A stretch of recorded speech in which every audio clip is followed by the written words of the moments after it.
The Sigma 18-35mm f1.8 DC HSM was the first f1.8 zoom lens of its time, and a special tool for the largest aperture offered in a zoom.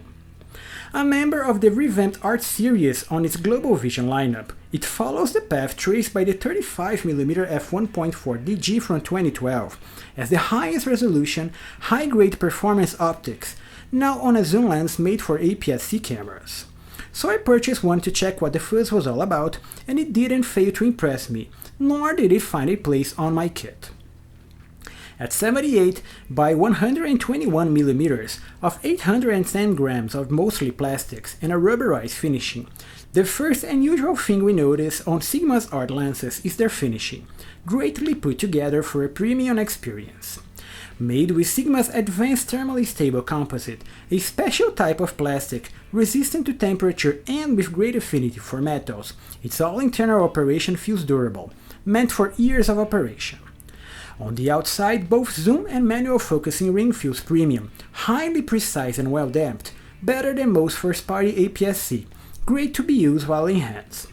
While the lens feels large, made to accommodate the larger aperture spec, it also feels well-balanced. The zoom ring at the rear operates like a variable prime, as there are not many lamps to choose from, and the front manual focusing ring is precise, just point to your subject and adjust focus, also sporting full-time operation. Inside, Sigma supplies its HSM hypersonic AF motor that is like Canon's USM or Nikon's SWM, despite not being the fastest nor the most precise, always an issue with this third-party brand. Also inside, Sigma doesn't offer any other feature, like an internal stabilizer, so we finish with a front-end 72mm filter thread over the first optical element on a plastic piece. At the rear, the metal mount feels well built despite lacking any form of weather resistance. And although this is a DC lens made for the APS-C format, it lacks Canon's rubber piece to prevent it mounting on full-frame cameras. It does mount on the 5D or 6D line, but can't really cover the corners of the frame.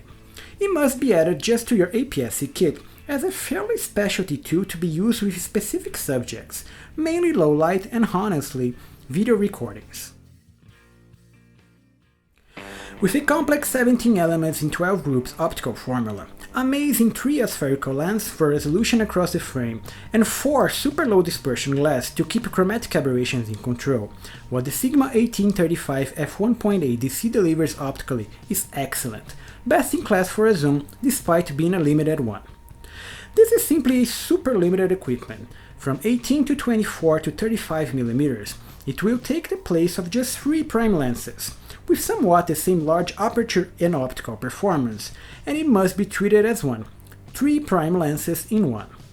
Even wide open, the resolution is great on whatever falls in the already short depth of field that was also exclusive of this 18mm f1.8 spec at the time of release. While stopping down did improve the resolution near the corners and solved most of its vignetting issues, this lens really doesn't benefit from different apertures. It was and still is the easiest and best to use at any setting. Lateral chromatic aberration does get a bit out of hand as the resolution increases on the frame, revealing thick magenta and green lines on high contrast edges that must be fixed in post. Also, colors and bokeh are tough coming from Sigma, a brand not really mindful of these specs, as seen on the 17-element zoom.